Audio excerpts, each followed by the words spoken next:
Alright class, so in this video we're going to talk about Prezi.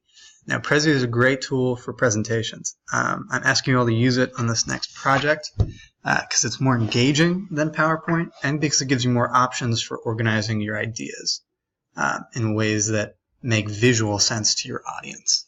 So to get started, you go to prezi.com, P-R-E-Z-I, and you'll get to this page.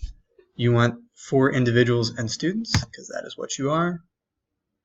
And it'll take you to this page. Your button, I believe, is all the way at the bottom where it says Get Started with Prezi. And that will help you set up an account. Once you have an account, all you have to do is log in. And that's going to take you to your dashboard. On your dashboard, you have all Prezis that have been shared with you. So some of those might be from the class. And all Prezis that you have made. And to start a new Prezi, you click this blue button up at the top. So this might take a little bit of processing power. There's a lot going on in this app, so I suggest you close all other browser windows on your computer before you start up a Prezi. And the first thing it will ask you is what template you want. These templates are just color schemes, general looks of your presentation.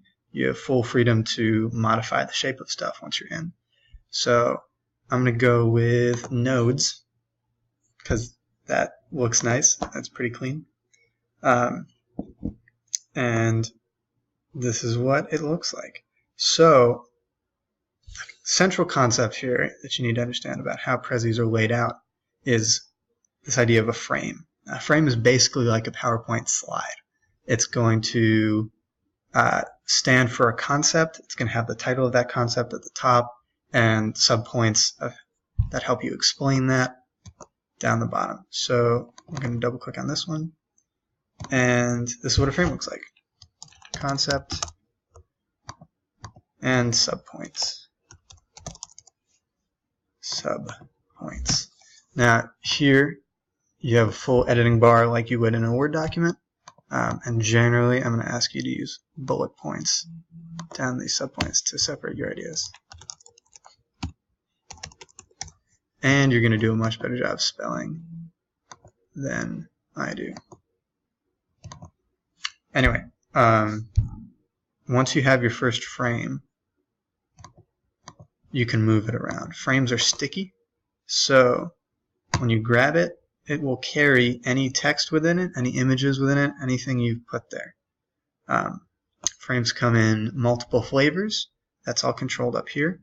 So on this little slider, it'll give you the options for a bracket frame, a circle frame like that one, a rectangle, or an invisible frame. While you're in the editor, invisible frames show up like these kind of small lines. You can actually click on the edge of that line and it will take you to that frame. So if I zoom out, click right on the edge of this invisible frame, I can grab it and I can move everything inside that invisible frame too. So whether the frame is visible or not, it is sticky. It's a container that you can move around your presentation. If you want to change the shape of a frame, you can go up here to type, and it will change the type of frame for you. So that's what a bracket looks like, that's what a rectangle looks like, invisible, and circle. If you need to remove it, that's also in here. Right? You have an undo button, luckily, like a Word document would. Okay, so as you're moving around this Prezi, you just sort of drag on the background to navigate, zoom in and zoom out on the right, and you can reorganize, this is the central point, reorganize the layout of this general document so that you can explain your idea exactly how you need to. So PowerPoint might be helpful for telling a story, something that's very linear, very organized, and you can do that here too, where you would kind of set up, this is how you add a new frame, by the way, very important, it's in the top left. Set up your story where you just sort of have one topic leads straight into another one. So you can drag these just in a line if we need to, and then we can draw an arrow between them. Arrows are at insert, draw arrow. So if you imagine that we have a whole Prezi that is just this idea, that idea, that's basically PowerPoint. And sometimes you need that. Sometimes you need a slight variation on that. Let's think, for instance, if we were going to explain how to make a peanut butter and jelly sandwich. So when you click within a frame on nothing in particular, it'll pop up a text box that you can use. So PB and J, and say we're going to talk about the process that it takes to make a PB and J. So you get 2 slices of bread.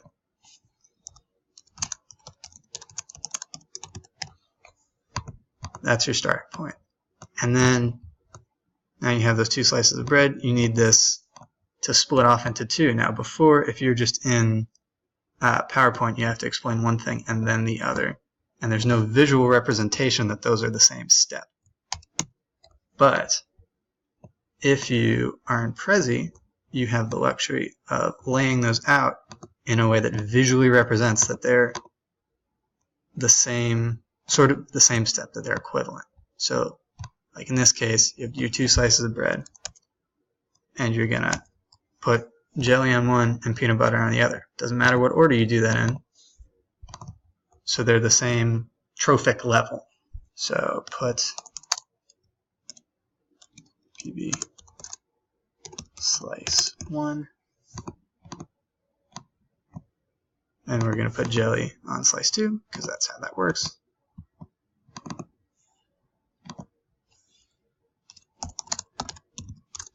On slice 2.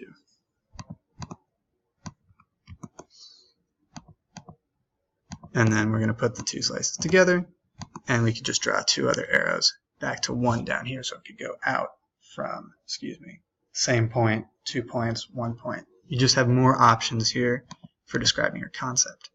Now let's say you have one big idea that you really need to unpack. That's what this sort of layout is great for, this kind of mind map setup. So it has 3 smaller circles coming off the bigger circle. So let's say U.S. government, right? And then we can use, you should all know this by now, these 3 smaller circles to say judicial, executive, and legislative. And now we have this larger concept broken down into its components. And then within those components are subcomponents. So legislative. And then, like a mind map, it's broken down into subcomponents. And we have CN. Yep, not an English teacher. Senate. And the other one, yes, House of Representatives. So that way, whether you're doing biology, whether you're doing history, whether you're doing English, you can break down these larger ideas into smaller ideas. That's super helpful. Now, how do you navigate through those when you're actually presenting?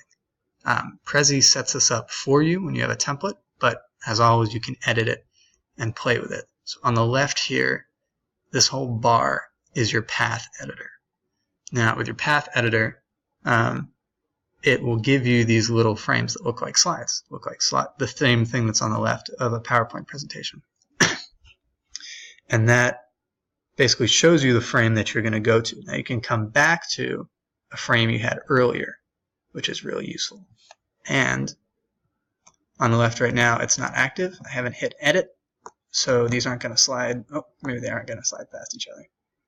But see what happens when I hit edit path. So now I've hit edit path. It shows me visually where I'm going to go in order as I click through and hit next slide, what that's going to look like. So I'm going to start at 1, which is this whole thing here. So it's going to show me that this whole section of the map from here to here and close by this frame. And it's going to go to 2, which is that one, and 3, which is that one. So that's how it moves through. If I want to change that, if I'm like, I actually want to start way over on peanut butter and jelly before I start talking about the U.S. government, I can take 15, I can drag it all the way up to 1. it now becomes 1. Everything gets shifted down in the queue. So let's see what that looks like. I'm going to hit edit path again so that it's set. And up at the top right, it gives you this little present button. And you can go straight from the editor to the presentation to see how the presentation looks. So I start in peanut butter and jelly, go to US government. Exactly what I wanted. That makes total sense. So the point here is that you have total control over what order you go through this in. It has nothing to do with the order you make the elements in. And you can change it at any point to move through your Prezi in whichever way feels most natural and helpful. So hopefully these have given you some of the basic tools that you need to make really good Prezi presentations. And I will not have to sit through any boring PowerPoints the rest of the unit. Have a good night, guys.